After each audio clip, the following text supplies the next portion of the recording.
Hi, I'm Martin from Multipipe. Now if you're first fixing MLC and you need to pressure test both air or wet, it doesn't matter which one, for plumbing, then there's a great solution where you can use a temporary push fit stop end on the MLCP and reuse that fitting again and again. And this is it.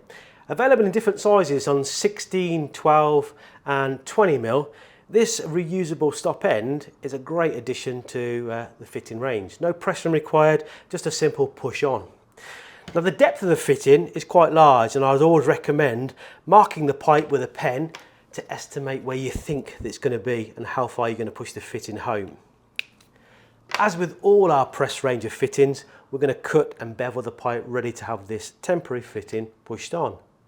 And it's as simple as then inserting the fitting, pushing it fully home, right home, and that's it. You've made the joint there simple and straightforward. Now to remove it, all you use is the horseshoe removal tool. And to do that, we're just going to bring the horseshoe removal tool into place. We're just going to grab hold of him, pull him backwards, and now we can continue and second fix our pipe work. So that's the simple, reusable, temporary push fit stop end that works with MLCP pipe. Thanks for watching. Don't forget to like and subscribe. See you next time.